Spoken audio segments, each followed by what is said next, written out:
विराजमान रहे। उसके पश्चात आगे की कथा का आनंद लूटेंगे। पूज्य महाराज श्री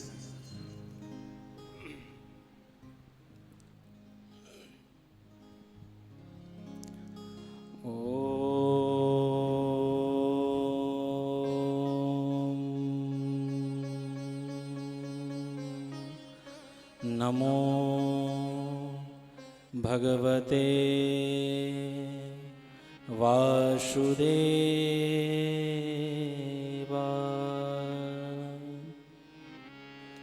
श्रीमते रामानुजाय नमः। कृष्णाय वासुदेवाय देवकी नंदनाय च नंदगोपकुमाराय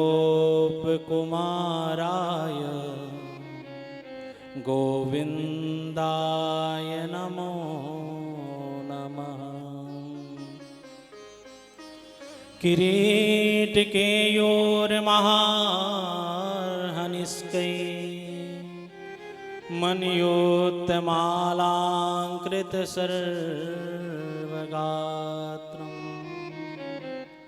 पीताम्बरं काञ्चनचित्रनद्धमालाधरं केशवमभ्युपैमि।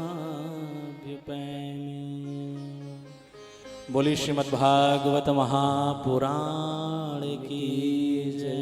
श्री व्यास जी महाराज की जय। श्री भक्तवत्सल भगवान की जय। श्री झूलन महोत्सव की जय। श्री वृंदावन धाम की जय। श्री राधा वल्लभ लाल की जय। गौ माता की सत्य सनातन धर्म की जय। अपने अपने मात पिता की जय। श्री सद्गुरुदेव भगवान की आज के आनंद की जय। जय जय श्री राधे जय जय श्री राधे जय जय श्री राधे।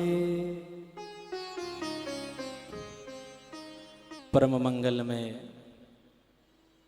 भगवान की वांगमयी वाक्मयी प्रतिमूर्ति श्रीमद्भागवत महापुराण और उसका इस पवित्र मास श्रावण मास शुक्ल पक्ष पंचमी जिसे नाग पंचमी भी कहा जाता है और झूलन महोत्सव बड़ा सुंदर प्रतिवर्ष पूज्य महाराज श्री के द्वारा अनेकों वर्षों से बड़े आनंद पूर्वक व्यासपीठ के द्वारा भागवत जी की सेवा के द्वारा जन जन तक भगवान की भक्ति का सनातन धर्म का प्रचार प्रसार कर रहे अत्यंत सरल विद्वान भागवतोपासक भागवत भूषण परम वंदनीय पूज्य श्री भगवत प्रसाद तिवारी जी महाराज, जिनकी पवित्र वाणी के द्वारा इस दास को भी कथा सुनकर बहुत आनंद मिलता है। और महाराज श्री का स्वभाव ऐसा है कि आश्रम पर स्वयं पहुंच करके कि महाराज श्री पिछली बार एक भूल हो गई थी, इस बार मैं खुद कार्ड लेकर के आया हूँ और आपने इस झूलन महोत्सव में पहुँचना है। हमने कहा ये मेरा सौभाग्य है कि भागवत जी के दर्शन करने का। और व्यास जी महाराज आप व्यासपीठ पर जब बैठेंगे तो व्यासपीठ में जब विराजमान हो वो स्वयं नारायण के समान हैं। और जन्म लाभ परापुंसाम अंते नारायण स्मृति ही। जन्म का लाभ तो तभी है ना जब भगवान के नाम का स्मरण नित्य ही बना रहे। और भागवत तो हमारे हृदय में भगवान के नाम को विराजित करती है, प्रतिष्ठित करती है।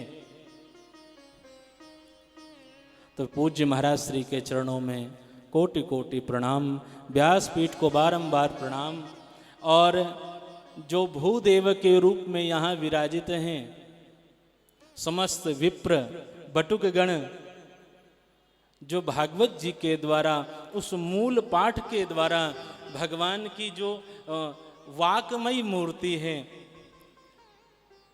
उनका सुंदर सुंदर पाठ कर रहे हैं मूल पाठ के द्वारा, उन सभी के चरणों में मैं बारंबार प्रणाम करता हूँ।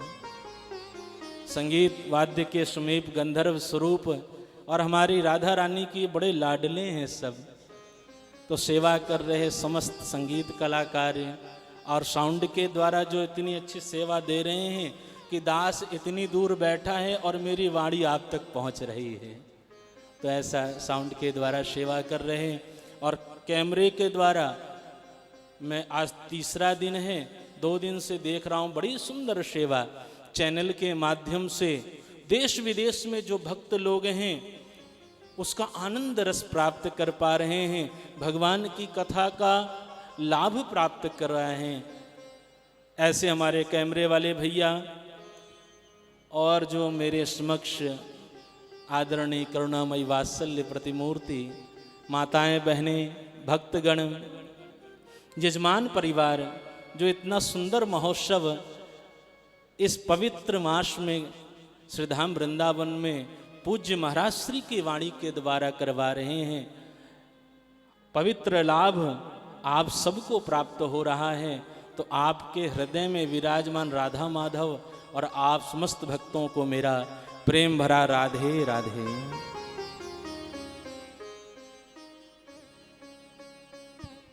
अभी 15 मिनट पहले कार्य को शीघ्र पूर्ण करके मथुरा से मैं आया। महाराज श्री को समय दिया था कि हम इतने समय अवश्य पहुंचेंगे, थोड़ा ट्रैफिक भी था, परंतु भगवान ने कृपा की, समय से आगमन हुआ और आप सब लोगों के दर्शन, व्यासपीठ के पवित्र दर्शन, भगवान के जो वांगमयी प्रतिमूर्ति श्रीमद् भागवत महापुराण हैं उनके भी पवित्र दर्शन हो रहे हैं। कहने का तात्पर्य यह है कि जब हम भगवान की कथा श्रीधाम वृंदावन में आकर के सुनते हैं तो उसका क्या फल है, और भगवान की कथा सुनने से हमें क्या मिलता है। देखो, मनुष्य है, जहां प्रॉफिट होगा वहां मनुष्य जरूर जाता है, ये नियम है व्यक्ति का कि हमें मिलेगा क्या। ध्यान देना, भगवान की भक्ति कैसी होती है। भगवान की भक्ति है निर्मल, और जो निर्मल भाव से भगवान को भजता है भगवान उनको ही प्राप्त होते हैं। धनवान बनने के लिए एक एक कण इकट्ठा करना पड़ता है और गुणवान बनने के लिए एक एक क्षण संग्रह करना पड़ता है। अंतर यही है। आप इस समय बैठकर क्या कर रहे हैं? आप सुंदर संग्रह कर रहे हैं। संग्रह करने से क्या मिलेगा? देखो, पैसा तो केवल आपको अभी इसी समय तक लाभ दे सकता है, इस जन्म में लाभ दे सकता है, लेकिन अगले जन्म में आपको लाभ नहीं दे सकता। परंतु जो आप श्रीधाम वृंदावन में बैठ करके ये पुण्य काम कर रहे हैं, ये आपको अभी नहीं जन्म जन्मांतर तक आपको लाभ की प्राप्ति करवाएगा। एक जन्म नहीं, कई जन्मों तक। नीम को मीठा बना देते हैं, पानी से दीपक जला देते हैं। नीम को मीठा बना देते हैं, पानी से दीपक जला देते हैं। कितनी आनंदमय भगवान कृष्ण की कथाएं। जो भक्त अमल करे तो अपने भक्तों की किस्मतों को हीरा बना देते हैं। यह संग्रह करना है। कथा में आकर के पूज्य महाराज श्री की वाणी का लाभ लेना है। कितने सुंदर श्लोकों के द्वारा आपको समझाने का प्रयास करते हैं। एक एक शब्द का अर्थ कितना सुंदर समझाते हैं कि जिससे आपका जीवन बदले। छाछ में मक्खन हो तो कोई बाधा नहीं, मक्खन में छाछ नहीं होनी चाहिए। कोयले में हीरा हो तो बाधा नहीं, हीरे में कोयला नहीं होना चाहिए। उसी प्रकार नाव पानी में है, कोई बाधा नहीं, नाव के अंदर पानी नहीं होना चाहिए। उसी प्रकार संसार में रहकर भगवान का चिंतन करते रहो, लेकिन भगवान का चिंतन करते हुए संसार का चिंतन नहीं होना चाहिए। पानी बाढ़ो नाव में, घर में बाढ़ो दाम, दोनों हाथ उलीचिए यही सयानो काम। कितनी सुंदर सुंदर पंक्तियां हैं। जब नाव के अंदर छेद हो गया, एक संत बैठे थे नौका में, तो संत ने क्या किया, जल लेकर नौका में डालने लगे। लोगों ने देखा, अरे महाराज आप पागल हो गए हो क्या, नौका में जल भरा हुआ है और आप बाहर से जल लेकर और डाल रहे हो। सब लोगों ने जल निकाला। जब सब लोग जल निकालने लग गए तो महाराज जी ने एक और मदद की, जल निकालना फिर प्रारंभ कर दिया। अभी तो आप जल डाल रहे थे, अब जल निकाल रहे हो। पहले गोविंद की इच्छा थी कि नाव को डूबना है, तो हम प्रभु की मदद कर रहे थे। अब प्रभु चाहते हैं कि आपको बचाना है, तो मैं अब वह कार्य कर रहा हूं। कहने का तात्पर्य यह है, प्रभु जो हमसे करवाते हैं, प्रभु जो हमसे करवाते हैं हमारे अच्छे के लिए करवाते हैं। भगवान की कथा में आकर के बैठना, भगवान की कथा को श्रवण करना और भगवान की कथा में आकर समाधि लगना, बोलो राधे राधे, बड़े भाग्य से मिलता है। कितनी कितनी मेडिसिन खानी पड़ती है नींद आने के लिए, लेकिन जब कथा में आते हैं तो पीछे वाले तो जल्दी बोलो राधे राधे। लेकिन भगवान की कथा ऐसी है प्यारे, जो इस सुंदर कल्पतरु वृक्ष के नीचे बैठकर कथा श्रवण करता है वह सब पापों से मुक्त हो जाता है। कर्म करो तो फल मिलता है, आज नहीं तो कल मिलता है। जितना गहरा होगा कुआं उतना मीठा जल मिलता है। जीवन के हर कठिन प्रश्न का जीवन से ही हल मिलता है। अरे आज कष्ट आया है, कोई बात नहीं, दुख है, सुख भी जरूर आएगा, निश्चित ही सुख की प्राप्ति होगी, लेकिन घबराना नहीं है, भगवान का चिंतन करना है। जब चिंतन करोगे अपने आप रास्ते निकलने लगते हैं। भगवान की कथा ध्रुव को श्री हरि से मिलाने वाली है, भगवान की कथा प्रहलाद जी को नरहरि से मिलाने वाली है, और भगवान की कथा सब पापों से मुक्त करने वाली है। इसलिए अधिक से अधिक भगवान की पवित्रमयी कथा को श्रवण कीजिए। धन्या भागवती वार्ता प्रेत प्रीड़ा विनाशिनी, सप्ताहोपि तथा धन्या कृष्ण लोक फल प्रदा। धन्य है श्रीमद् भागवत महापुराण की वह कथा जिसको सुनकर के मनुष्य ही नहीं, प्रेत महाप्रेत भी तर जाते हैं, मुक्त हो जाते हैं। ऐसी भगवान की पवित्र कथा है। और भगवान की कथा जब हम इस पंडाल में आए तो भगवान के सामने, भागवत जी के सामने प्रणाम अवश्य करें। दृष्टवा भागवतम दूरात् प्रक्रमे सम्मुखम या पदे पदे अश्वमेधस्य फलम प्राप्नोति संशय। जितने पग आप रखते हैं तो आपको अश्वमेध यज्ञ का फल प्राप्त होता है। और अगर भागवत जी को देखकर आप प्रणाम नहीं करते, सान्वाश्रम यस पुण्यम विलयम याति पुत्र को, 1 वर्ष के पुण्य नष्ट हो जाते हैं अगर आप भागवत जी को प्रणाम नहीं करते। क्योंकि भगवान स्वयं श्री कृष्ण, उनकी वह पवित्र ज्योत श्रीमद् भागवत महापुराण के अंदर विलीन है, विराजित हैं। भगवान हमें छोड़कर कहीं नहीं गए, और ब्रज को छोड़कर तो लाला कहीं बाहर जा भी नहीं सकते। कितना सुंदर अभी हमने दर्शन किया हरियाली तीज में, आहा सुंदर सोने के हिंडोला में बिहारी जी विराजमान हैं। वैसी भगवान की पवित्र कथा हमें सब प्रकार से पापों से मुक्त करके जीवन में खुशियां देने वाली हैं, मनोरथ को पूर्ण करने वाली हैं और स्वयं अगर भागवत जी की कथा श्री भगवत प्रसाद तिवारी जी सुनाए, देखो अक्षर सेम है, केवल आ का अंतर है, तो आपके जीवन में अवश्य ही भक्ति का प्रवेश होगा, ज्ञान वैराग्य का प्रवेश होगा और भगवान का वरद हस्त आपके शीश पर अवश्य होगा। बस विश्वास के साथ भगवान की इस पवित्र कथा का आप श्रवण करें, मंगलमयी कथा का श्रवण करें। मुकुंद स्पर्शना सद्यो बभूव प्रमदोत्तमा, भगवान के केवल स्पर्श करने मात्र से समझ लीजिए आपको सब प्रकार की उत्तम संपत्ति मिल जाती है। और स्पर्श होगा कैसे? जो व्यासपीठ से वाणी आती है, कानों के द्वारा हृदय में प्रवेश कर जाती है, तो वाणी रूप ही तो भागवत जी हैं। और जब हमारे हृदय में वह विराजमान हो जाएंगी तो हमारे कष्ट अपने आप दूर होने लगेंगे। पहले गिलास को खाली करना है, काम क्रोध लोभ मोह जितनी प्रकार की चिंताएं हैं बाहर रखो और खाली हो करके अंदर आओ और भर भर के बाहर लेकर के जाओ। ये भगवान की पवित्र कथा है। भक्ति जब जल में प्रवेश करती है तो उस जल को चरणामृत बना देती है, और भक्ति जब किसी यात्रा में प्रवेश करती है तो उस यात्रा को तीर्थ यात्रा बना देती है।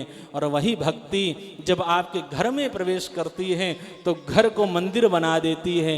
और वही भक्ति जब भोजन में प्रवेश करती है तो भोजन को प्रसाद बना देती है। और वही भक्ति जब मनुष्य में प्रवेश करती है तो मनुष्य को मानव बना देती है। ये भगवान की भक्ति है।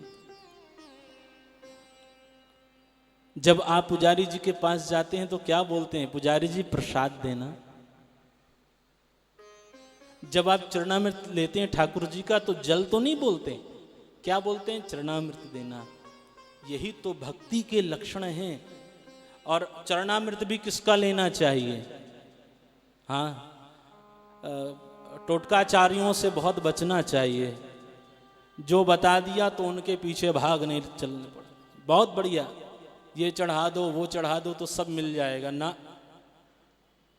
शिवलिंग का जल पिया नहीं जाता, शिवलिंग का जल पिया नहीं जाता। ठाकुर जी का, श्री शालिग्राम जी का स्नान कराया हुआ जल ही चरणोदक कहलाता है, चरणामृत कहलाता है। और कई जगह ऐसी भ्रांतियां हैं और ऐसे ऐसे विवाद हो जाते हैं, महाराज जी क्या बताएं, किस किस विवाद को हम सुलझाएं। लेकिन यही निवेदन आपसे करेंगे, भगवान का चरणामृत श्री ठाकुर जी का, श्री शालिग्राम जी का, राम जी का जो स्नान कराया जल है उसको चरणोदक कहा जाता है। हाँ, शिवलिंग पर जब स्नान करवाते हैं उस जल को नेत्रों में लगा सकते हैं, लेकिन पीना नहीं चाहिए, उसको पीना नहीं चाहिए। भगवान की सेवा कीजिए, भक्ति कीजिए, लेकिन हमें पता भी होना चाहिए क्या वस्तु चढ़ाने से किस फल की प्राप्ति है। और भगवान नारायण को चावल चढ़ाते हैं क्या? बताओ, विष्णु भगवान को चावल चढ़ता है ना? विष्णु भगवान को चावल नहीं चढ़ाते। और एकादशी में चावल खाते हैं क्या? बोलो। अरे महाराज जी कैसी बात करते, एकादशी के दिन चावल? लेकिन श्री जगन्नाथ जी में नित्य ही भोग लगता है। वो परमात्मा स्वयं श्री जगन्नाथ विराजमान हैं। आप व्रत रखते हैं तो इसका अर्थ नहीं हम भगवान को भी व्रत रखाएं, उनको खूब चकाचक जय जय सरकार को खूब 56 भोग लगाइए, खूब खिलाइए। व्रत हमने रखना है, उपासना के लिए रखना है। और व्रत के दिन तो हम ज़्यादा ही उपवास कर लेते हैं। हमने किसी से पूछा व्रत कैसे रखते हैं? महाराज जी ज़्यादा कुछ नहीं लेते, पनीर की पकौड़ी हो गई और बढ़िया सी मखाने की खीर हो गई, ज़्यादा बिल्कुल नहीं खाते हैं। मैंने कहा उसके बाद बस थोड़ा सा भूख लग गई तो पूड़ी बनवा ली, सब्जी बनवा ली, फिर एक बार थोड़ा सांवे के चावल की, फिर खीर खा ली। मैंने कहा बस 4-5 बजे थोड़ी सी भूख लगती है तो थोड़ा चाय प्रसाद ले लेते हैं, मखाने कर दिए, ड्राई फ्रूट ले लिए, बस ज़्यादा नहीं खाते। हमने कहा शाम को क्या लेते? शाम को दूध लेते हैं, थोड़ा उसमें अच्छे प्रकार से बादाम पिस्ता डाल करके, क्योंकि रात बहुत लंबी होती है, साथ में कुछ फल ले लिए और भूख लग गई तो पनीर के पकौड़े और खा लेते हैं। हमने कहा जय हो, ऐसा व्रत, अब ऐसा व्रत रखोगे तो कैसा फल मिलेगा? तो ये आप नित्य से ज्यादा तो व्रत में खा लेते हो, तो उपवास कैसे हुआ? उपवास का अर्थ होता है भगवान का चिंतन करना, गौ माता के दुग्ध का पान करना, और कोई दूध नहीं पीना चाहिए, केवल गौ माता के दूध का पान करिए और गौ माता के घी का ही प्रयोग ज्योत में आप करिए, दीपक में हवन में करिए। यह हर एक सनातनी को ये नियम बनाना चाहिए, तभी गौ रक्षा भी हो पाएगी और धर्म की रक्षा भी हो पाएगी। तो मैं पुनः श्री महाराज श्री के चरणों में और व्यासपीठ को बारंबार प्रणाम करता हूँ। और पवित्र यह जो गंगा है, यहाँ भागवत जी का जो पीयूष वर्षण हो रहा है श्रीधाम वृंदावन में, और जो आयोजक हैं उन सबको बहुत बहुत बधाई कि ऐसी पवित्र कथा इस झूलन महोत्सव में आनंद पूर्वक मनाया जा रहा है। आप सब लोगों के ऊपर राधा माधव की कृपा बनी रहे, आप सबके लिए मंगलाशासन राधा माधव कृपा करें। राधे राधे।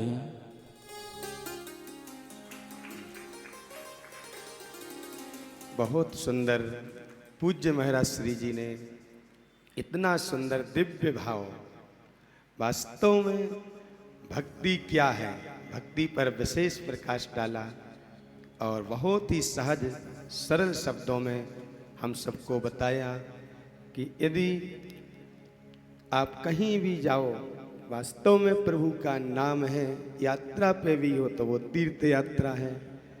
और भक्ति जब धीरे धीरे हमारे भीतर प्रवेश करती है तो तभी हम सच्चे अर्थों में मानव कहलाते हैं।